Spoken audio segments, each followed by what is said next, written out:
The books of Ezra and Nehemiah. In most modern Bibles, these books are separate, but that division happened long after it was written. It was originally a unified work written by a single author.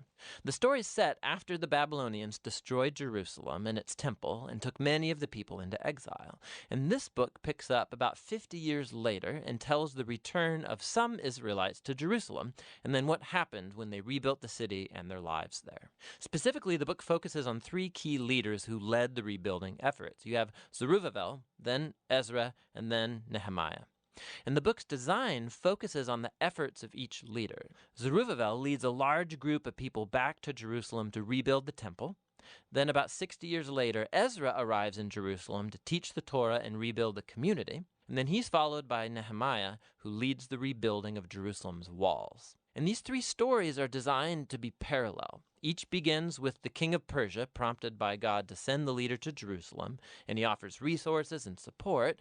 And then each leader encounters opposition in their efforts, which they then overcome, but in a way that leads to a strange anticlimax in each of the three parts. Let's back up and see how it fits together. So the story begins with a decree from Cyrus, the king of Persia, and he's moved by God to allow the exiles to return to Jerusalem and rebuild the temple.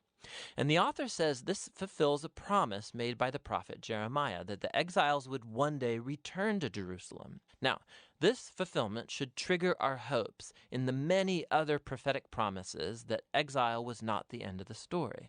We have hope for a future messianic king from the line of David.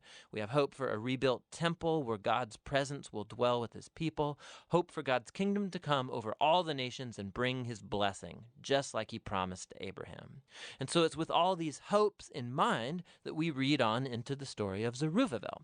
His name means planted in Babylon. He represents the generation born in Babylonian captivity, and he leads a wave of Israelites returning to Jerusalem. After they settle there, they rebuild the altar for offering sacrifices, and later the temple itself. The foundation laying ceremony, and then the temple's final dedication, these are key moments. The past stories of the tabernacle and temple's dedication should be in our minds. This is when the fiery cloud of God's presence is supposed to descend. He's dwelling with his people, and it doesn't happen. And so while some people are happy about this new temple, the elders who had seen the previous temple of Solomon, they cry out in grief. It is nothing like their glorious past or their hopes for the future. And it's right here that we get the first story of opposition, and it's very odd. So the grandchildren of the Israelites who were not taken into exile, they had been living in Jerusalem all along, they come to offer help with the temple rebuilding. And Zerubbabel refuses. He says, "You have no part in our temple." And this, of course, generates a conflict which Zerubbabel overcomes, but it's very strange because the prophets had envisioned that the tribes of Israel would all come together, along with all of the nations, to participate in the worship of the God of Israel when the kingdom finally comes. So this is an anticlimactic moment, to say the least. In the next section, we zoom forward about 60 years and we're introduced to Ezra. He's a leader among the exiled Israelites in Babylon, and he's a Torah scholar and a teacher. And so he gets appointed by Artaxerxes, king of Persia, to lead another wave of people back to Jerusalem. And Ezra wants to bring about spiritual and social renewal among the people. Our hopes are high. And again, we come to another anticlimactic moment in the story.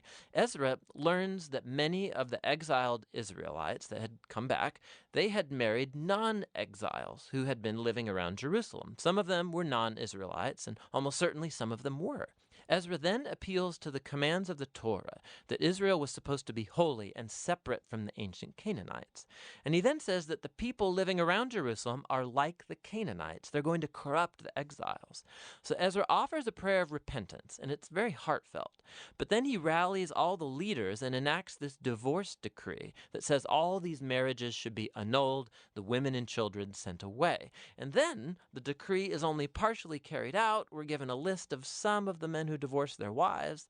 The story is very strange for a number of reasons. First of all, God never commanded Ezra to do any of this. It was the leaders of Jerusalem who led Ezra to make the decree. Second, the contemporary prophet Malachi, he did say that the exiles should care about purity, but he also said that God was opposed to divorce.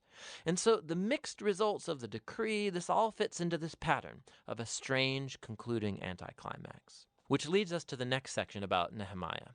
He's an Israelite official serving in the Persian government, and when he hears about the ruined state of Jerusalem's walls, he prays and then gets permission from the Persian king Artaxerxes to go and rebuild the walls. The king even gives them an armed escort and all these resources. So after arriving in Jerusalem, he begins the building project, and he too faces opposition from the people who had already been living around Jerusalem. Once again, we face a tension in the story. The contemporary prophet Zechariah said that the new Jerusalem of God's kingdom would be a city without walls, that God's presence would surround it, and people from all nations would come and join the covenant people. But Nehemiah seems to operate with the opposite vision. He informs the people surrounding Jerusalem that they have no part in Jerusalem. And this, of course, provokes them to hostility. And so while Nehemiah carries out his vision for the city with integrity and courage, they have to build the city with armed guards to protect them, we keep wondering, could this whole conflict have been handled differently? And this all leads to the conclusion of the book in two movements, first positive and then negative. Ezra and Nehemiah combine forces to bring about a spiritual renewal among the people. They gather all the exiles together for a festival. They read and teach the Torah to all the people for 7 days. And then they celebrate the ancient Feast of Tabernacles to remember God's faithfulness from the Exodus and the wilderness journeys. Then they offer a confession of their sins. They vow themselves to renew the covenant, follow all the commands of the Torah. And they finish with a great celebration over the temple, the walls of Jerusalem,